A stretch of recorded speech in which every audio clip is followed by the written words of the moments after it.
So, I'd like to welcome everybody to our November webinar, and we're going to be talking about IT Budgeting 101. And like we've done before, what we're going to do is we're going to do this as kind of a 30 by 30, meaning that the first 30 minutes is going to be this presentation, which hopefully we'll all survive. And then the rest of the presentation is really going to be an open discussion. And we've had hit and miss on this. Here's the key. What I really want to do is to get feedback about the presentation, but also give us a chance to actually trade our experience, our knowledge, and all that, as opposed to the traditional Q&A session. So that's what we're going to be doing. And wanted to basically start off with expectations. And what we're going to do is we're going to talk about really 4 aspects of creating a budget, an IT budget for your organization. And one is we're going to set the stage. We're going to set a little bit of expectations as far as the industry goes and some things that are going on out there. Then we're going to talk about gathering the data. We're going to talk about really what do we do as far as equipment costs, especially from the IT standpoint. What's the difference in capex, opex, replacement costs, warranties, all that kind of fun stuff. And then from your perspective, for your organization, what's changing next year? Now, if anyone thinks that this is going to be an in-depth dive into budgeting, you don't know me that well. No, what we're going to do is we're really going to try to treat this topic at a very 80,000-foot view and really talk about organizations that are creating budgets that really haven't had the resources, time, training, or anything. So, is this for you? Well, if you're not an accountant, yes. If you're, however, responsible for IT dollars for your organization, and by that I mean really you're either the IT director or you're someone in finance who's trying to put this stuff together and you don't have an IT group or IT support and the like, then it's for you. And then finally is you don't have time for a really formal budget process. So here's some caveats and thoughts. If your organization does do a formal budget process, by all means, do that formal budget process. This may actually give you a little bit of resource to as kind of a prep work. Okay, so this is essentially for organizations or IT pros who don't have budget acumen at all, just trying to get you to that next step. So I want to set expectations there. So what are we trying to do? So wouldn't it be cool, magic wand time, if you actually had budget categories defined? Meaning you knew where your starting point was, you know what big expenses are coming up next year, and you can talk with management about dollars proactively. Because in a lot of cases, especially true for smaller organizations, the whole budget concept is very reactionary. You don't know, and especially if management views IT as an expense more than a value, it's hard to have those conversations, and especially if they've got the numbers and you don't. We're going to try to help you on that one. Okay, so who am I? For those of you who don't know, I'm Bob Coppich, CEO, Simplex IT, managed service provider in Northeast Ohio. I've written 3 books, CEO Survival Guide to Information Technology, the MSP Survival Guide to Co-Managed IT Services, and I Don't Want Your Job, Is Co-Managed IT Services the Right Fit for You? I've got a long history, and our organization has a long history of sharing knowledge. So as you're going to hear, if you're expecting a sales pitch, you won't be disappointed, but the sales pitch will come at the end. Okay, and it'll be brief and to the point. So why am I so passionate? Well, because our superpower from a Simplex IT standpoint is we're the cool guys. We try to have great relationships with our organizations. We try to essentially, whether it's our clients or just people we meet or people who attend webinars, we want you to come away with a little bit of knowledge and a little bit of power that you can use better in your organization, because we're all in this together. So, on to the topic. Well, I do have my caveats because I love caveats on these. So, this is for small, medium organizations. It's based on My 40 years working in the IT industry with about a couple hundred organizations, and I'm looking for low-hanging fruit. And I can't stress that enough. I'm looking for low-hanging fruit from my perspective and from your perspective in terms of organizations trying to catch or trying to create budgets and all that good fun stuff. So what are you going to discover? Again, setting the stage, talking about gathering data, the whole capex, opex, and replacement costs. And we'll talk about why I've got one category on that. And then really a question to you for your organization, what's changing next year? Because you have to be armed with that to a certain degree in order to create a great budget. Okay. So let's set the stage. And this is a Gartner report that I was taking a look at, and it's got the link in it. And of course, it's got the link in a very, very long link. But this is essentially the IT spending forecast for next year. And you'll notice that they're suggesting that there was a growth of 0.9% in 2000. Well, not too much of a surprise there. However, companies came alive with a 9.5% growth in IT expenditures in 21, and then a 5.5% is expected in 22. Now, here's the thing. What do these numbers mean to you? Not a heck of a lot. And reason being is because we don't necessarily know what the starting points are. And also, this is overall, exceeding 4 trillion total. This includes all sorts of large organizations as well as smaller organizations, all verticals, all that. So your mileage may differ. But here's one of the statistics, and I've seen this all over the place, and I've seen different numbers. You should have an idea of what percentage of total expenditures for your organization does IT take.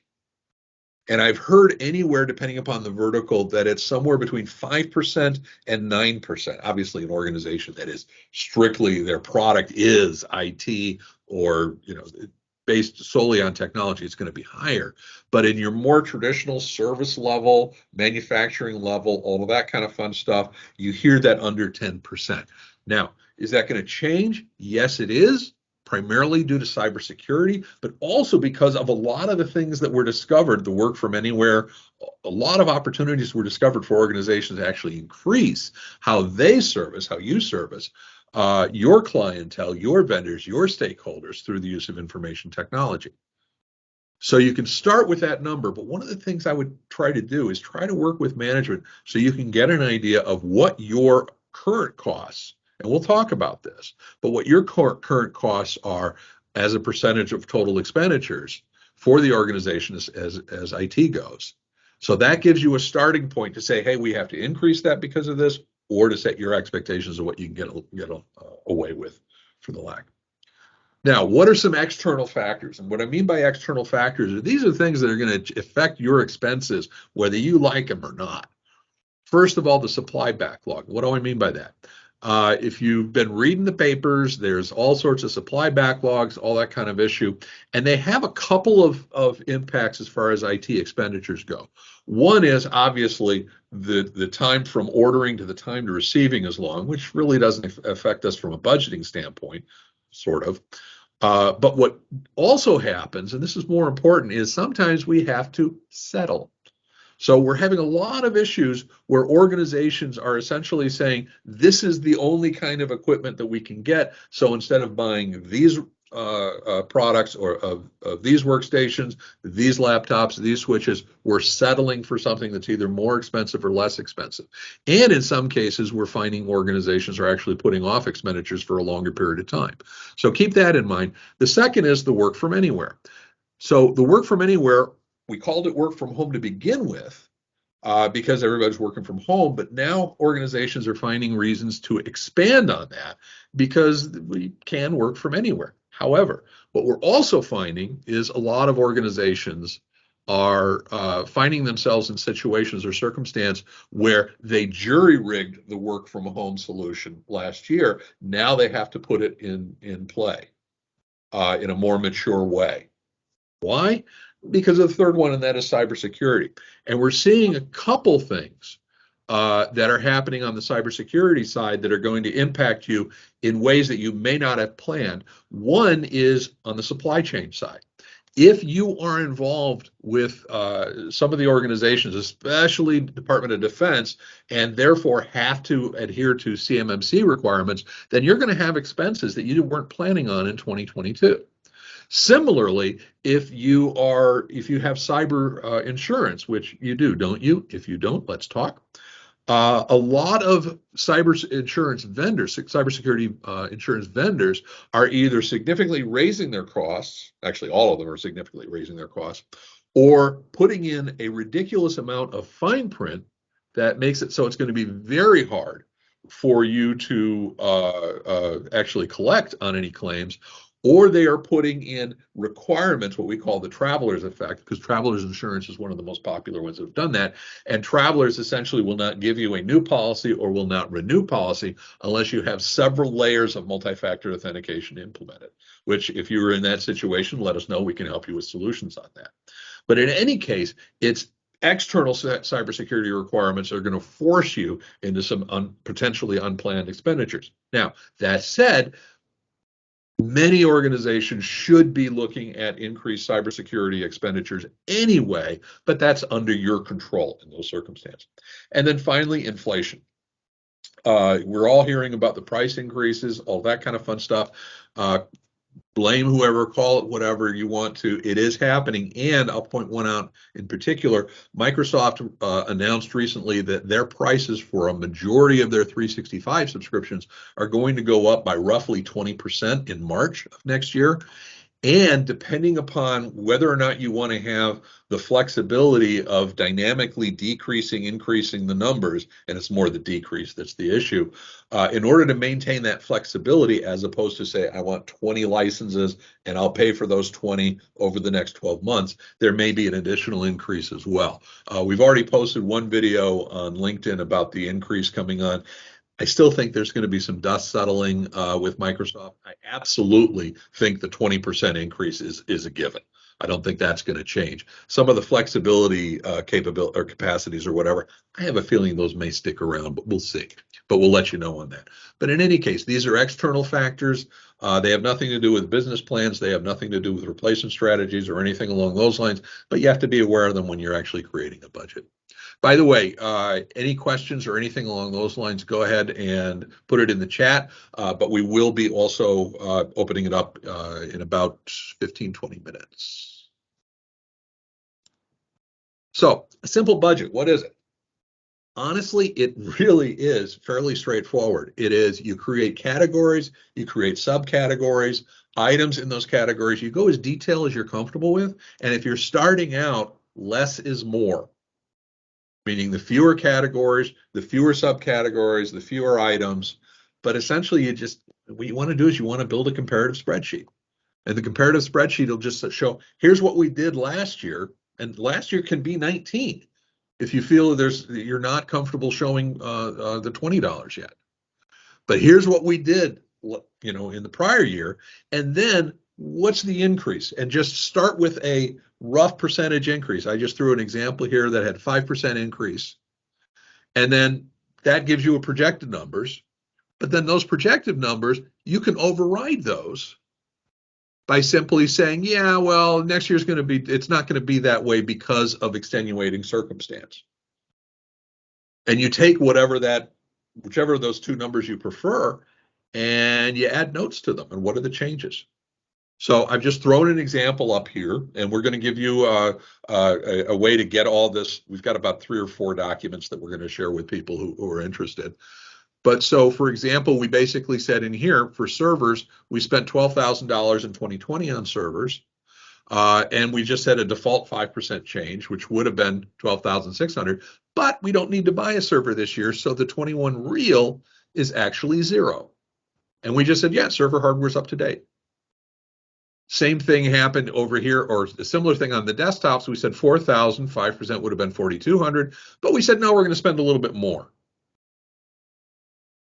And we're basically saying 3 workstations replaced. And Melissa is asking, chart of accounts expenses in your accounting software, good start to determine categories. You've got several. Chart of accounts, the P&L, if they'll give that to you.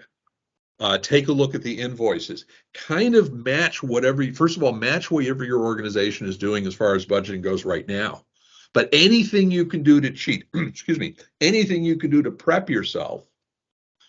The problem is that your chart of account expenses may not reflect a good breakdown of what your expenses are. And you know who probably knows that best? You do, if you're handling the internal IT of your organization. But take a look at it. And we've got some resources here that we'll share with you guys that'll give you a starting point. And honestly, this is a starting point.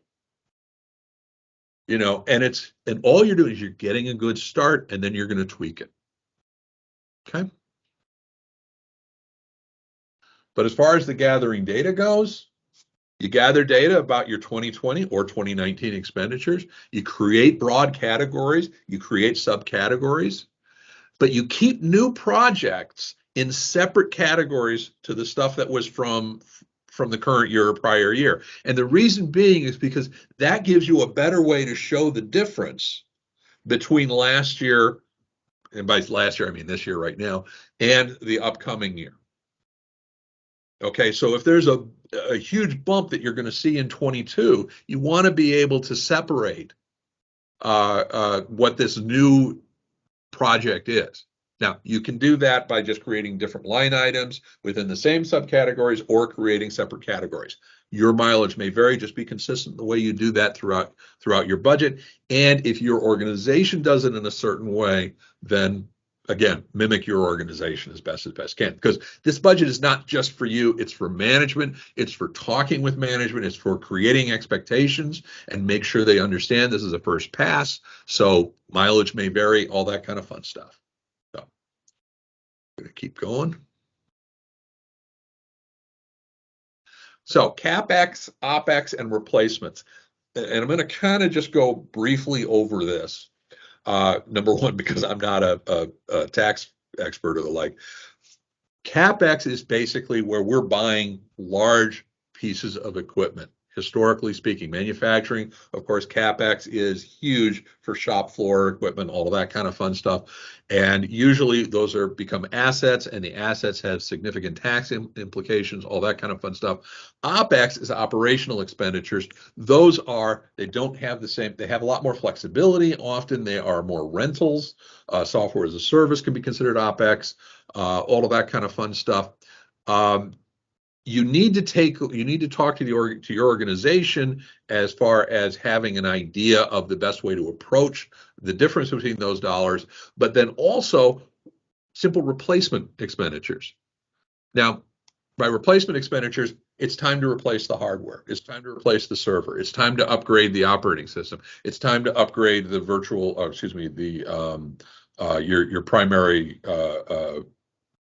vertical application, any of those kind of things, warranty renewals, any of those. These are basically the cost of doing business, the cost of your equipment from that aspect. And in some cases, some organizations may look at CapEx. They want the server expenditures there. They want the desktop expenditures there. Again, use this simple spreadsheet to kind of mimic them as much as possible, because then converting it from your budget to their budget will be that much easier. But take a look at your equipment. And again, we've got a worksheet that we'll share with you guys that kind of helps you with your replacement strategies. And we've done webinars on this. We've done videos on this. How old should the oldest desktop be? 5 years. Do you want to replace them all at once? No. Okay. So 5 years, we're going to replace 20% of our desktops every year. Same logic for your laptops or desktops. If you have phone equipment, same thing as far as switches go. Switches, we always want them under warranty. How far can we extend the warranty? Same thing for firewalls, routers, all of that. By having that replacement strategy in place, then all we really need to do is keep an inventory. And an inventory can be in a spreadsheet. And that inventory can have what's our expected life expectancy, what's our replacement rate, and boom, there's the dollar cost. There's our annual expenditures. We've got a worksheet that does this. We'll again share it with you for that. Okay, so fairly straightforward. It's actually a complex topic as soon as you start getting into the tax implications. And one of the things that happens here is that a lot of organizations get caught up in forgetting the fact that servers get older. And the fact that if your server is down, what happens? What's the cost? And again, this is one, and again, we've done topics on this one as well. What's the cost of downtime? You have to have a good feel for that. And part of your job, if you're the internal IT person, is you need to make sure that the organization is reasonably aware of what the cost of downtime is and what the likelihood of downtime is and what the likelihood of fast recovery is. So if you have a server, for example, that is not covered under manufacturer's warranty, it's going to be tough not getting it's going to be tough getting replacement equipment, especially with the supply situation that we've got. And by the way, when I say manufacturer's warranty, I would include third parties who are, the top guys, Park Place, and some of the people we deal with and the like. I think that suffices. But if you have, for example, and we communicate this, if you have a relationship with a managed service provider, they don't have the same access to replacement parts. So keep that in mind when you take a look at these costs. And I'm kind of getting off topic there, so I apologize for that. Then what's changing next year? So what kind of projects do you have? And there's sort of really 3 or 4 topics here. Number one are what are external, and by external, I mean external to the IT department. What are external business-driven projects? We are opening new branches, new locations. We're starting a new project. We are completely redoing the way that the sales force is empowered.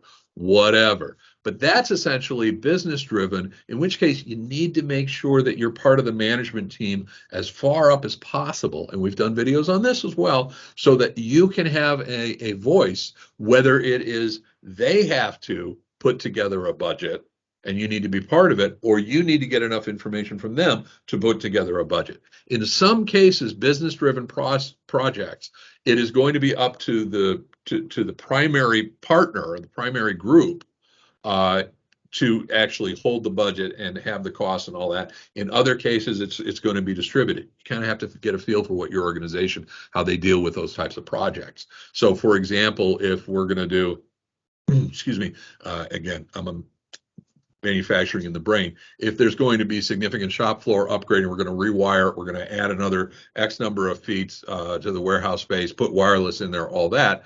Where is the project going to go in terms of costs for the equipment that's going to go out on that shop floor? Is it going to be yours budget, or is it going to be their budget? Either way, you want to be involved. You want to make sure you understand it. You want to make sure you're part of it. But the budget numbers may go in different places, for lack of a better. Okay. Then there's internal IT-driven projects. That's essentially where you're maintaining the infrastructure. You're making sure the servers are up to date, the workstations are up to date, the laptops are up to date. You're also making sure that any equipment needs to be replaced. You're also making sure that your people are well trained. Don't forget training, please. You're making sure that you've got the right people in the right seats. You're making sure that if the organization, and hopefully your organization is growing, your organization is growing. Sadly, if it's shrinking, you're taking care of the same type of situation. If you have a managed service provider, you're including those costs, so on and so forth. What are your costs for backups? What are your costs for business continuity, disaster recovery? And what are your costs on cybersecurity? Okay. Don't hide them. And don't hide the fact that they're needed. Make sure there's a cost associated and be ready to discuss what the value is or what the benefit is. Now, you can create individual items if you want to break these down. This is especially helpful when it comes time to discussing the services that are monthly recurring service, Microsoft 365, some of the endpoint protections, your telephone services, VoIP services, whatever. If you want to break them down monthly, that's great. Or if you just want to break them down annually, kind of depends to the level of detail that you need to get to with your people. Cybersecurity initiatives. I kind of make these separate, these last two separate because they're coming. And a lot of organizations are still, I will say this, in 2021, I have had more positive conversations with both potential, new, existing clients, all of whom understand now the significant need for cybersecurity changes than all the years prior put together. People finally get it. Management finally gets it. So if you're on the internal IT side, you now have a chance, and a responsibility to have much more serious cybersecurity conversations than you've had potentially in the past. But this is where you basically start talking about multi-factor authentication everywhere. This is where you make sure that everything is properly encrypted. This is where you make sure that your employees are trained as far as cybersecurity. I mean, all employees, not just IT. This is where you make sure that if you need third party to do 24/7, this is where you talk about applying for the CMMC, whether it be level 1 or level 2. By the way, level 3 is now level 2. Level 2 is gone. So there's all sorts of changes going on there, or ITAR or FIPS or anything. This is where you talk about the initiatives to achieve those or to maintain those. And then finally, again, the work from anywhere. I think that there are a lot of organizations that have challenges. Again, they have employees that are now working from anywhere, but are they still using their own personal equipment? Because a lot of organizations had to do that to start with. We don't want to do that, or we want to take some significant protective tasks to make sure that it's protected, so on and so forth. So those are kind of the four things. The first two are every organization potentially faces those two categories. The third and the third one, every organization is probably facing that category. And the fourth one is every organization could be facing that category. The last thing to keep in mind about cybersecurity is it is what I call, and I've done a video on this, the infinite game. And what I mean by that is cybersecurity requirements are changing every freaking year because we have the bad guys are entrepreneurs and they are financially incentivized to find new ways to attack us. And they're incredibly creative because they're paying people really, really well in countries that totally protect them. They're paying these guys really, really well to be good at their job. And so there are threats that we don't know about that we will see in 2022. And one of the most annoying things about this is every time somebody comes out with a new way, a new innovative way to do great things using IT resources, immediately the bad guys go, okay, how can we use that to our advantage? Every time there's something that happens out there in the public eye, the bad guys look there and go, okay, how can we message that in order for somebody to give us the credentials? And that's not going away until the business model that they follow collapses. And I will say that we're finally seeing in 2021, we're finally seeing, we've done videos on this, some initial attacks against the business model. The U.S. has become much more aggressive this year of attacking the bad guys and actually stealing the money back, which I think is hilarious and great. And also, we're becoming much more aggressive about not paying the ransom, which if you're the one stuck with the ransom demand, it's a little bit tough. But those two things are the first really very strong-armed tactics that, outside of the literal missile coming in their office, are really good to see. And until those go far enough to really discourage the business model, we're stuck with this. So every year it's going to be different. Whatever you did in 2021 is not going to be sufficient for 2022. It's not going to be sufficient for 2023, so on and so forth. So sorry about that. But it's not my fault, just to be very clear. So what do you need to do? First of all, and I repeat this, you got to be part of the business-driven change, not an afterthought. You need to be aware, and I've done videos and webinars on this. You need to be aware, if you're the internal IT person, of what business changes are happening. Not just from the IT standpoint, but from overall, because sometimes you're going to have an insight as to how IT can be a change factor and a change champion that the other folks won't. And you can also make sure that the vendor, if they're bringing vendors in from that aspect, understand your organization. This is why we love co-manage so much, is because we have the external, the internal co-manage, internal IT folks have the internal view. So be part of that. As far as when you've got internally driven change, start championing it. Make sure people, oh yeah, we're going to be upgrading to, we're going to migrate from on-prem servers to Azure servers in May. So that's going to be happening. There'll be a little bit of downtime, but we'll be minimizing it, or there won't be downtime or whatever. But start making sure people are that it's on their calendars, they understand it. Like I said, cybersecurity editions, they're going to be a common thing. Get used to it.